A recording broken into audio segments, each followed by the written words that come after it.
The Dark Knight is simply one of the best movies in my opinion ever. Not only does it have one of the most badass heroes at his prime, the Batman, and a thrilling crime drama storyline, but most intriguingly the most chilling, psychotic, and in an even scarier sense, correct villain, the Joker. But is the Joker really all that crazy? I'm Nick, and let's dive into the mind of Nolan's now iconic Clown Prince of Crime. Nolan's Joker is one of the most terrifying villains of the 21st century, sadistic, homicidal, and completely unpredictable. However, the most unsettling thing is he right? I'm just ahead of the curve. The Joker is, yes, insane completely, but I don't know if he is truly, in our sense of the word, evil. Listen to what he says here to Batman at the near end of the film. You just couldn't let me go, could you? This is what happens when an unstoppable force meets an immovable object. This is not only the perfect description of he and Batman's relationship, but is also just a bit of how the film views him. He's a force of nature. He doesn't have motives truly in the long run. He is just an unstoppable force in Gotham at the worst time. Like Alfred says, he can't be bought, bullied, or reasoned with.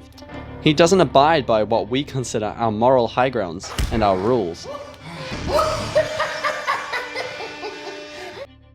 The Joker is anarchy and chaos, the ultimate symbol for the two. He stands so far outside our societal norms and isn't governed by our sense of right, wrong, and morality.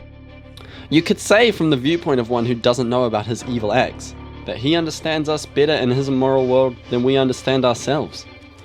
The Joker just does want to see the world burn, but not in the way that sounds in my opinion. We see him as evil, but that's funny, because to him, so are you. The Joker wants to show society how awful, corrupt, and funny it all is. How much of the society is like him. You can see this in the incredible interrogation scene between Batman and the clown. Batman in this scene represents an invincible sense of justice and order, and the Joker, an unbridled, anarchic freedom. Everything he says in this room is scary because it's true. They're only as good as the world allows them to be. I'll show you. When the chips are down, these civilized people, they'll eat each other. Batman can't understand this because he isn't the society. Like the Joker says, he's just a freak, like him, an outsider. Both Batman and the Joker are extremes outside of what we can understand in society. The Joker is freed from society, and he understands it a lot better. He is constantly trying to show this viewpoint to the world in his acts. He's not as crazy as one might believe.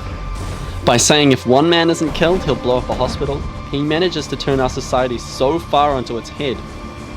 Then by showing how easy it is to flip society again, taking our hero, Harvey Dent, and turning him, well, into this.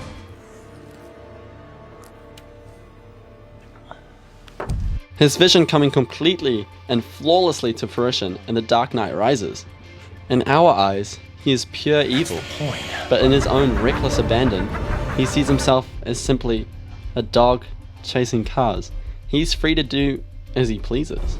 He loves the chaos and the anarchy. The Joker at his most symbolic is the dark and reckless side in all of us. The anarchy and destruction inside that we'd rather not think or discuss. The side that is freed from society's moralities and judgment. Sigmund Freud quoted that every human follows a certain three-structure morality system: the superego, the critical, just, and morally righteous part of our consciousness, the ego, the realistic, human, and complex part, then the id, the chaotic, unorganized, and primal side. The Joker is the complete and utter representation of the id, the fully realized and walking version of our darkest side. Freud quoting the id knows no judgments of value, no good and evil, no morality. He is neither good or evil by his own uninhibited standards. Batman, on the other hand, is our superego in the film, the complete embodiment of truth, morality, and justice. And we, the audience, are put in the middle as the ego. The Joker in the movie is showing us this fight between our own dark thoughts and our morals, showing us how tedious this battle is, and how easy it would be to let go, and in his words, be free.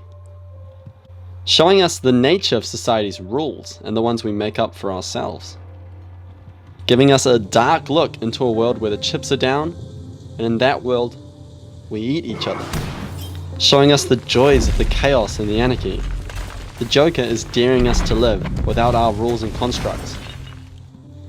To embrace our darkness. To enter a world where everything is twisted, nothing is good, nothing is wrong.